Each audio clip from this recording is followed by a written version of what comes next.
ఇక government reply అయిపోయినట్టే కదా సార్, అయిపోయింది కదా, ఏమో సార్ అయిపోయింది కదా రిప్లై, ఇంకేమో మొత్తం చెప్పాను కదా వారు. ఇదేం ఇంటర్వెన్షన్ సార్, నేను 5 నిమిషాలు మాట్లాడితే వాళ్ళు 30 నిమిషాలు. ఇది మీరు మా రెస్క్యూకి రావాలి సార్, ఇది పద్ధతి కాదు. Please speaker sir, deputy CM గారు లేస్తే నేను అనుకున్నాను అధ్యక్ష, ముఖ్యమంత్రి గారు సంతకం పెట్టిన ఫైల్ ఎక్కడ దొరికిందేమో మరి ఆ రోజు 2023 డిసెంబర్ 7 నాడు సంతకం పెట్టిన ఫైల్ ఏమైనా దొరికిందేమో, ఈ లోపల మా అధికారులు స్విఫ్ట్గా లెంకులాడినరేమో, పట్టిండేమో డిప్యూటీ సీఎం గారు చెప్తాడేమో అనుకున్నా అధ్యక్ష. లేకపోతే ఆ సిట్టో పిట్టో వేస్తారేమో, వేసి చెప్తారేమో ఫైల్ ఎక్కడ మాయమైంది. ముఖ్యమంత్రి సంతకం పెట్టిన ఫైల్ అంటే మజాక్ కాదు కదా అధ్యక్ష, చాలా గొప్ప విషయము. తొలి సంతకం అభయహస్తం అధ్యక్ష, చెప్తారేమో అనుకున్నా అధ్యక్ష. 2.5 ఏళ్ళ అధ్యక్ష సంతకం, ముఖ్యమంత్రి సంతకం పెట్టిన ఫైల్కే దిక్కు లేకపోతే ఈ రాష్ట్రంలో వీళ్ళ మాటలు ఎవరు నమ్ముతారు అధ్యక్ష, ఎక్కడ నమ్ముతారు? అందుకే అంటున్నా అధ్యక్ష, zero value to this government, zero value to this CM అధ్యక్ష. అధ్యక్ష వారు చెప్పారు, ఇగో ఒక్కో కుటుంబానికి 2,50,000 రూపాయలు ఇస్తామన్నారు అధ్యక్ష సంవత్సరానికి. అధ్యక్ష 1,10,00,000 కుటుంబాలకు తెల్ల రేషన్ కార్డులు ఉన్నాయి. మరి ఆ లెక్కన ఒక్కొక్క కుటుంబానికి 2,50,000 రూపాయలు ఇస్తే, వారు ఫైనాన్స్ మినిస్టర్ కూడా, వారేం ఆషామాషి మనిషి కాదు, ఫైనాన్స్ మినిస్టర్. వారు చెప్పే ప్రతి మాటకి వజన్ ఉంటుంది, విలువ ఉంటుంది. మరి 1,10,00,000 కుటుంబాలకి 2,50,000 రూపాయల చొప్పున మరి ప్రభుత్వం కనుక వెల్ఫేర్ రూపంలో 4,000 పెన్షన్లు, తర్వాత వారు చెప్పినట్టు ఇవన్నీ కూడా ఇంకా చాలా ఉన్నాయి అధ్యక్ష, చదువుమంటే చదువుతా, ఇవన్నీ ఇచ్చిన మాట వాస్తవమే అయితే 2,75,000 కోట్ల బడ్జెట్ కావాలి అధ్యక్ష. 2,75,000 కోట్లు దీనికే. ఏది ఈ 2,50,000 కుటుంబానికి ఇవ్వాలంటే, 1,10,00,000 ఇవ్వాలంటే ఇచ్చి ఉంటే, మీరు చెప్పినట్టు బట్టి విక్రమార్క గారు చెప్పిన దానిలో అనుమాత్రమైన వాస్తవం ఉంటే 2,75,000 కోట్లు మీరు ఈ లోపల సంవత్సరానికి ఇచ్చి ఉండాలి. ఇచ్చారా అధ్యక్ష? చెప్పగలరా? బడ్జెట్లో పద్దుల వారీగా చెప్తారా? ఇంకో మాట అధ్యక్ష, బడ్జెట్ నేను చెప్పేది అధ్యక్ష, ఇంకొక మాట అధ్యక్ష, వారు చాలా విచిత్రం అధ్యక్ష, సభ్యులకే అవగాహన లేదనుకున్నాను, రేషన్ కార్డులు ఇచ్చారా లేదా, సహచర మంత్రికి కూడా అవగాహన లేదు. ఉత్తమ్ కుమార్ రెడ్డి గారు మొన్న ఇదే సభలో చెప్పారు, 6,50,000 కార్డులు కేసీఆర్ ప్రభుత్వం ఇచ్చింది అనే మాట ఉత్తమ్ కుమార్ రెడ్డి గారు చెప్పారు. మీకు ఉత్తమ్ కుమార్ రెడ్డితో ఏమైనా పంచాయతీ ఉండొచ్చు కానీ తప్పులు చెప్పొద్దు మంత్రి గారు, వెంకటరెడ్డి గారు, ఆ తప్పు మీరు చెప్పింది సవరించుకోండి. మంత్రిగా దయచేసి మీరు మాట్లాడేటప్పుడు మరి సబ్జెక్ట్తో మాట్లాడాలి అధ్యక్ష. ఇంకొక మాట అధ్యక్ష, నెలలు గడిచిపోతున్నాయి అధ్యక్ష, సంవత్సరాలు మారిపోతా ఉన్నాయి. శోభాకృతునామ సంవత్సరం పోయింది, క్రోధీనామ సంవత్సరం వచ్చింది పోయింది, విశ్వావసునామ సంవత్సరం కూడా 19వ తారీఖు అయిపోతుంది. రేపో ఎల్లుండో పరాభవనామ సంవత్సరం అడుగు పెడతా ఉన్నాం అధ్యక్ష మనందరం. కానీ ఈ 2.5 సంవత్సరాల పాలనలో మాత్రం ప్రజలకు మాత్రం మిగిలింది పరిహాసమే అధ్యక్ష. ప్రతి సంవత్సరం పరిహాసనామ సంవత్సరమే అధ్యక్ష.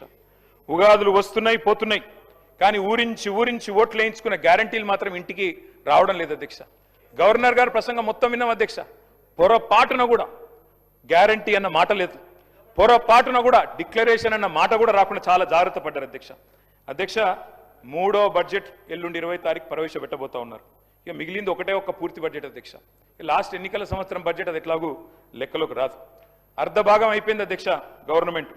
ఫస్ట్ హాఫ్ డిజాస్టర్, సినిమా పేరేమో అభయహస్తం, కానీ లోపల చూస్తే కథ చూస్తే మాత్రం భస్మాసుర హస్తం అని చెప్పి రాష్ట్ర ప్రజలకి పూర్తిగా అర్థమైపోయింది అధ్యక్ష.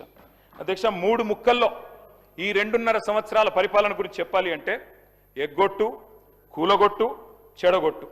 హామీలు ఎగ్గొట్టు, కట్టిన వాటిని కూలగొట్టు, ఉన్న పథకాలు చెడగొట్టు. ఏమున్నది అధ్యక్ష ఈ 25 నెలల్లో చెప్పుకోవడానికి? బాకీలు బకాయిలు, డైవర్షన్లు కమిషన్లు, బుల్డోజర్ల చప్పుళ్ళు, బూతుల మూతలు, ఆల్ టైమ్ రికార్డు అప్పులు, క్యూ లైన్లలో చెప్పులు, 420 హామీల ఎగనామాలు, 3.5 కోట్ల మందికి పంగనామాలు, నోటిఫికేషన్లు నిల్లు, లూటిఫికేషన్లు ఫుల్లు, చెక్ డ్యాముల పేల్చివేత, అడుగడుగున అణిచివేత, క్రెడిట్ శౌర్యం, భూముల బేరం, స్కాముల కలకల, స్కీముల వెలవెల, రైతన్నలకు బేడీలు, నిరుద్యోగులపై లాఠీలు, ఫిరాయింపుల కంపు, బస్సు ఛార్జీల వాయింపు, ఫుడ్ పాయిజన్ చావులు, ఫుట్బాల్ సరదాలు, గల్లీల్లో చెత్త కుప్పలు, ఢిల్లీలో విమాన యాత్రలు, మాటలు దడేల్, చేతలు తుపేల్, దరఖాస్తులు, దండాలు, దఫ్తర్లు. అధ్యక్ష ప్రజాపాలన అధ్యక్ష పేరు. 1వసారి 2వసారి 3వసారి అని 3 సార్లు అప్లికేషన్లు తీసుకున్నారు. 1,25,00,000 మంది అప్లికేషన్లు తీసుకున్నారు అధ్యక్ష. పేదలకి ఏడవైనాయి అధ్యక్ష దరఖాస్తులన్నీ, గల్లంతైనాయా, గాల్లో వరదల్లో కొట్టుకపోయినాయా, FSL అగ్ని ప్రమాదంలో కీలకమైన కొన్ని ఆధారాలతో పాటు ఇవి కూడా కాలిపోయినాయా? నిన్నటి గ్యారంటీ కార్డులు అధ్యక్ష ఈరోజు ఈ రాష్ట్ర ప్రభుత్వాన్ని బాకీ కార్డులుగా మారి వెక్కిరిస్తా ఉన్నాయి అధ్యక్ష. అధ్యక్ష ఒకటి వాస్తవం, T20 వరల్డ్ కప్ మొన్న ఇండియా గెలిచింది అధ్యక్ష. కానీ 420 వరల్డ్ కప్ పెడితే మాత్రం వీళ్ళే గెలుస్తారు అధ్యక్ష, అది మాత్రం పక్క, అందులో అనుమానమే లేదు అధ్యక్ష. మీ మేనిఫెస్టో మీరే చదువుకోండి ఒకసారి, చదువుకొని చెప్పండి ఎన్ని పూర్తి చేశారు, ఎన్ని పూర్తి చేసినారు, ఎన్నిటికి బొందబెట్టినారు, ఎన్నిటిని మంగళం పాడినారు ఒకసారి చెప్పండి. ఈ మధ్యన ముఖ్యమంత్రి గారు మాట్లాడుతూ ఒకటి చాటు చెప్పారు అధ్యక్ష, నేను కర్ణుడు లాంటి వాడిని అని చెప్పాడు అధ్యక్ష. కరెక్ట్ అధ్యక్ష, ముఖ్యమంత్రి గారు నిజంగానే కర్ణుడు లాంటి వాడు. ఎన్నికలకు ముందేమో దాన వీర శూర కర్ణ ఎవరు ఏదడిగినా ఓకే, ఇది అంతే ఇదంతే, మీకు ఇంతిస్తా అంతిస్తా. ఇప్పుడు ఎన్నికలు అయిపోయినాక మాత్రం ఓట్లు పడ్డాక అధ్యక్ష కుంభకర్ణ పత్తాలేడు అధ్యక్ష. ఎన్నికలకు ముందు దానకర్ణ, ఇప్పుడు మాత్రం కుంభకర్ణ అయిపోయింది అధ్యక్ష. అధ్యక్ష అందరికీ అన్నీ చెప్పారు అధ్యక్ష. నిజంగా చెప్తా ఉన్న అధ్యక్ష, భారతదేశ ఎన్నికల చరిత్రలో కాదు అధ్యక్ష, ప్రపంచ ఎలక్షన్ హిస్టరీలోనే ఇంత పెద్ద మోసం అధ్యక్ష. 420 హామీలు ఇచ్చి మోసం చేసిన మేనిఫెస్టో ఎక్కడా లేదు అనేది వాస్తవం అధ్యక్ష. అధ్యక్ష ఒక మేనిఫెస్టో కాదు అధ్యక్ష, డిక్లరేషన్లు, వరంగల్ డిక్లరేషన్లు, కామారెడ్డి డిక్లరేషన్లు, చేవెళ్ల డిక్లరేషన్లు, ఢిల్లీ నుంచి విమానాలు వేసుకొని వచ్చి ప్రమాణాలు చేసిపోయింది అధ్యక్ష. గల్లీ గల్లీలో గ్యారంటీ కార్డులు పంచిన ఢిల్లీ బ్యాచ్ పత్తలేదు అధ్యక్ష. అధిష్టాన అగ్రనేతల దర్శన భాగ్యం కోసం ఇవాళ పదే ఢిల్లీ యాత్రలు జరుగుతూ ఉన్నాయి అధ్యక్ష. సమావేశాలు, సమీక్షలు, ఆఖరి కేబినెట్ మీటింగ్లు కూడా ఢిల్లీనే జరుగుతున్నాయి అధ్యక్ష. నిన్ననేమో హామీల వరద, ఇప్పుడు మేము గట్టిగా మాట్లాడితే మా మీద బూతుల బురద. నిన్న డిక్లరేషన్ల మోత, ఇప్పుడు ఎగవేతల జాత. గ్యారంటీలు తాటాకంత, అమలు చేసింది చింతాకంత. ఇస్తామన్నది ఏనుగు, ఇచ్చింది ఎలుక. పని చారానా ప్రచారం బారానా అధ్యక్ష, ఇది వీళ్ళ పనితీరు అధ్యక్ష. అధ్యక్ష వాస్తవం ఏంటంటే ఇక్కడనేమో జనం అచ్చ తెలుగులో తమ ఆవేదన వెళ్ళబోసుకుంటున్నారు అధ్యక్ష. వీళ్ళేమో మలయాళంలో, మరాఠీలో, బీహార్లో, హిందీ భాషల్లో గొప్పలు చెప్పుకుంటున్నారు అధ్యక్ష. తెలంగాణ జనం సొమ్ముతో ఇతర రాష్ట్రాల్లో ఎన్నికల ప్రచారాలు చేస్తా ఉన్నారు అధ్యక్ష. ఢిల్లీలో, బీహార్లో, మహారాష్ట్రలో, ఇప్పుడు కేరళలో ఎక్కడ ఎలక్షన్ వస్తే అక్కడ ఫుల్ పేజ్ కలర్ అడ్వర్టైజ్మెంట్లు ఇవ్వాలా కాంగ్రెస్ పార్టీ ఇస్తా ఉంది అధ్యక్ష. ప్రజాధనం కాంగ్రెస్ క్యాంపెయిన్ కు సమర్పణం అన్నట్టు అయిపోయింది అధ్యక్ష. జరగనివి జరిగినట్టు, చేయనివి చేసినట్టు, లేనివి ఉన్నట్టు అంతా కనికట్టు యాడ్ చేసి గ్రాఫిక్స్ మాయాజాలంతో బహుభాషల్లో బయట రాష్ట్రాల వాళ్ళని కూడా బురిడి కొట్టించే ప్రయత్నం ఈ సర్కార్ చేస్తా ఉంది అధ్యక్ష. ఈ సర్కార్ గొప్పతనం ఏంటంటే అధ్యక్ష, పీసీ సర్కారు మాయాజాలాన్ని కూడా ఈ సర్కారు మరిపించింది అధ్యక్ష. అధ్యక్ష ఇంకా విచిత్రం అధ్యక్ష, అసలే అటర్ఫ్లాప్ సినిమా, దానికట సంబురాలు అధ్యక్ష. రెండో సంబురం, మూడో ఈడితో సంబురం. అటర్ఫ్లాప్ సినిమాకి శత దినోత్సవం చేస్తారా అధ్యక్ష ఎవరన్నా? అధ్యక్ష తెలంగాణ అవతరించాక అధ్యక్ష స్వయం పాలన చేసుకున్నాం. సార్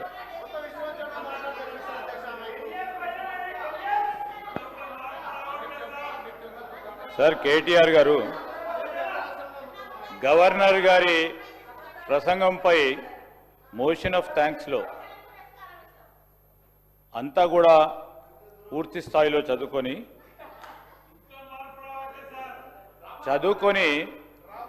మంచి సూచనలు ఇస్తారు, సలహాలు ఇస్తారని అనుకున్నాం అధ్యక్ష. మళ్ళా ఊకో దుంపుడు ఉపన్యాసం చెప్తూ ఎవరో రాసిన స్క్రిప్ట్ను వాడుతూ ఈరోజు ఏంది అధ్యక్ష, ఇది మా జాతీయ పార్టీది, కాంగ్రెస్ పార్టీ జాతీయ పార్టీ. ఈరోజు మీరు రీజనల్ పార్టీగా ఉండి ఎన్నిసార్లు చక్కర కొట్టిన అధ్యక్ష బీజేపీ ప్రధానమంత్రి ముందట? ఎన్నిసార్లు పోయిన అధ్యక్ష వారు 10 సంవత్సరాల కాలంలో? లెక్క తీయండి అధ్యక్ష.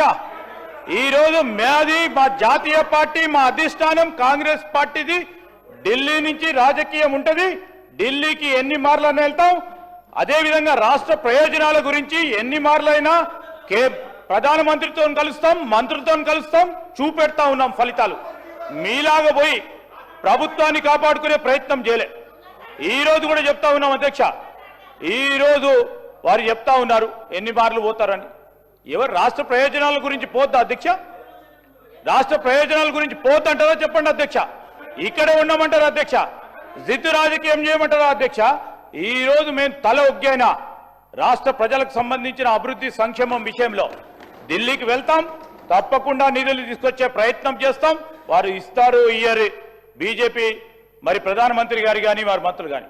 మా ప్రధానమైన ఉద్దేశం, లక్ష్యం, మా ఆలోచన తెలంగాణ రాష్ట్ర ప్రజలకు సంబంధించిన సంక్షేమం విషయంలో తల ఒగ్గైనా నిధులు తీసుకొచ్చే ప్రయత్నం చేస్తాం తెలంగాణ రాష్ట్ర సంక్షేమాన్ని గురించి.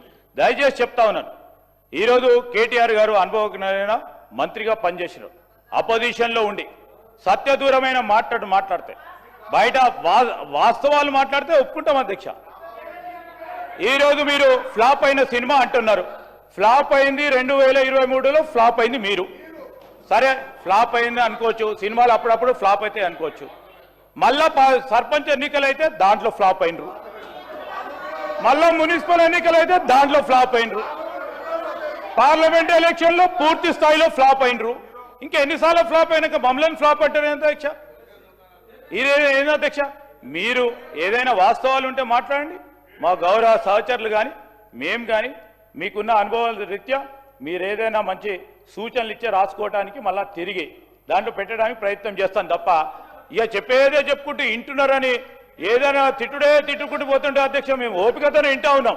మా మంత్రులం కానీ మేము కానీ నిన్న సిఎల్పి జరుగుతూ ఉన్నప్పుడు ముఖ్యమంత్రి గారు వారు చెప్పింది, వారు ఏదైనా మంచి మాటలు మాట్లాడితే రాసుకొని తిరిగి ఏదైనా మంచి విషయం ఉంటే మనము బడ్జెట్ పెడతా ఉన్న సందర్భంలో కానీ డిమాండ్స్లో కానీ దానిలో మార్పు తీసుకొచ్చే ప్రయత్నం చేద్దామని ఒక మంచి సానుకూలంగా మాట్లాడితే మళ్ళా అదే భాష అధ్యక్ష, అదే చెప్పిందే చెప్పుకుంటూ పోతా ఉన్నారు అధ్యక్ష. వారి 2 సంవత్సరాలకు సంబంధించి గవర్నర్ అడ్రస్ చూడండి, సేమ్ చెప్పిన మళ్ళీ ఇదే చెప్తా ఉన్నారు. ఇప్పటికైనా ఆ పందాన్ని మార్చుకుంటే రేపు రాబోయే జరిగే ఎంపీటీసీలో జెడ్పీటీసీలో కొద్దిగా మెరుగే అవకాశం ఉంటుంది, ఫ్లాప్ కాకుండా ఉంటారు. అది మా ఆలోచన వారికి తెలియజేస్తా ఉన్నాం.